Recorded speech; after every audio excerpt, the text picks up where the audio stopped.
Vamos olhar para o cenário internacional? Os Estados Unidos suspenderam o agendamento de entrevistas de vistos para imigrantes em todo o mundo. A medida afeta estrangeiros que pretendem morar permanentemente no país, incluindo brasileiros. A nossa correspondente, a Priscila Asbeck, tem mais informações ao vivo direto de Nova York. Priscila.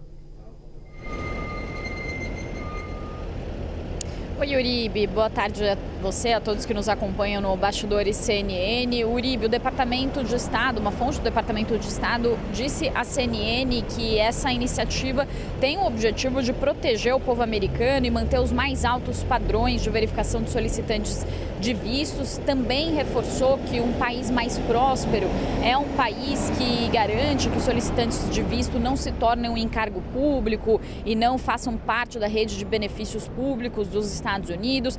Também disse que desde o início do ano o Departamento de Estado vem atualizando as diretrizes para cumprir esses objetivos e que agora, em agosto, está realizando então um treinamento com todas as embaixadas e consulados no mundo para que essas diretrizes sejam passadas aos seus funcionários nos serviços consulares. E os Estados Unidos, e eles dizem que sempre que houver alguma alteração nos agendamentos de entrevistas de vistos, as embaixadas e os consulados vão comunicar as mudanças diretamente aos solicitantes, mas não deram prazo de quanto tempo vai durar essa suspensão e quando eles vão retomar então esses vistos para imigrantes, ou seja, para quem quer morar nos Estados Unidos. O presidente Donald Trump tem adotado diversas medidas contra a imigração. Em janeiro do ano passado, assim que ele assumiu, foram 181 ordens executivas contra a imigração. Ele tentou acabar com o direito com a cidadania por direito de nascimento, ou seja, para quem nasce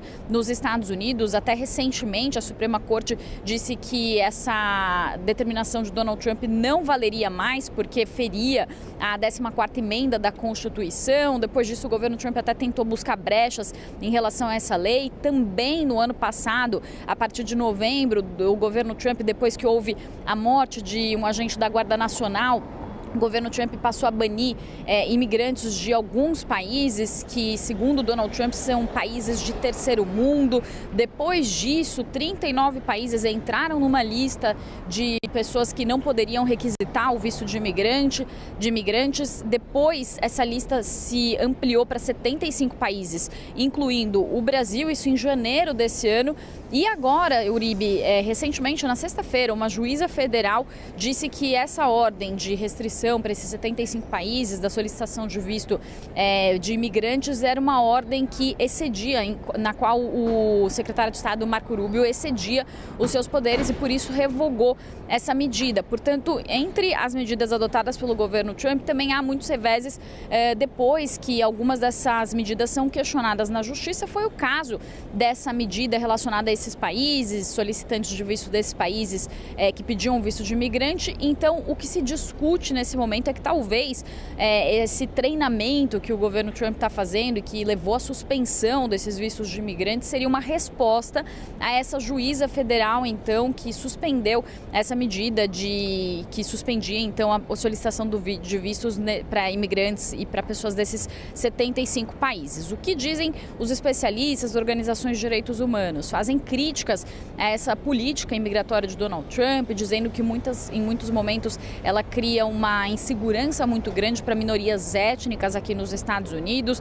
Além disso, eles apontam e criticam que muitas dessas medidas trazem um perfilamento racial, focam em minorias étnicas. Também muitos ativistas falam que isso seria uma forma também de xenofobia do governo Trump, e o governo Trump, por sua vez, defende que está fazendo isso em prol da segurança dos americanos e para que não haja imigrantes que se tornem um encargo público no país.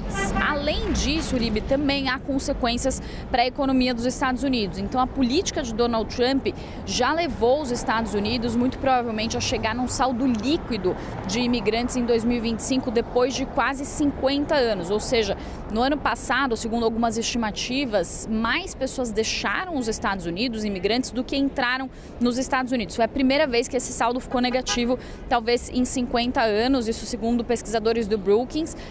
E uma outra pesquisa também da National Foundation for American Policy diz o seguinte, que com essas medidas, por outro lado, apesar de os imigrantes terem parado de entrar no país, isso vai reduzir em 33% a 50% também a imigração legal para o país. Até 2.400.000 imigrantes podem deixar de entrar nos Estados Unidos e isso pode significar uma perda de 1,9 trilhão de dólares em bens e serviços, e dados de emprego já têm mostrado, dados do mercado de trabalho, que a mão de obra nos Estados Unidos está ficando mais cara por causa da saída desses imigrantes, deportação desses imigrantes e por causa da menor entrada de imigrantes. Isso se reflete também na inflação. Eu volto com você, Uribe. São medidas de caráter ideológico que prejudicam o setor econômico americano. A gente precisa ver até quando vai a paciência dos empresários americanos. Primeiro, com o tarifaço, que encarece muito a mão de obra e encarece ainda mais a importação de produtos para os Estados Unidos, a inflação aumentando, mão de obra também prejudicada. Então é preciso que haja algum tipo de razoabilidade para não prejudicar uma das maiores economias do mundo. A situação já está difícil no enfrentamento com a China. Imagine com esses óbices maiores. Obrigado, Priscila. Em entrevista à CNN, o especialista em direito internacional, Daniel Toledo, explicou que os candidatos ao visto impactados pela decisão do governo Trump não terão como recorrer de alguma forma. O único recurso que ela tem é Deus, porque infelizmente nós temos aí a legislação americana e principalmente a legislação internacional que dá ao país o direito de conceder uma autorização de entrada, um convite de entrada, não é uma garantia, não é uma certeza, é uma expectativa de um direito de entrada, onde essa pessoa tem o direito de permanecer por pouco tempo dentro dos Estados Unidos, seja como turista, ou seja como estudante, ou seja como até negócios, o visto B1, que a Priscila citou aí, que são as pessoas que entram dentro dos Estados Unidos para fazer alguns tipos de negócios, o que não dá autorização de trabalho, mas não tem muito o que se fazer, porque cabe exclusivamente ao Departamento de Estado determinar quando, se e como ele fará a seleção dessas pessoas. E cabe a ele também o direito exclusivo de negar um visto para uma pessoa sem qualquer explicação.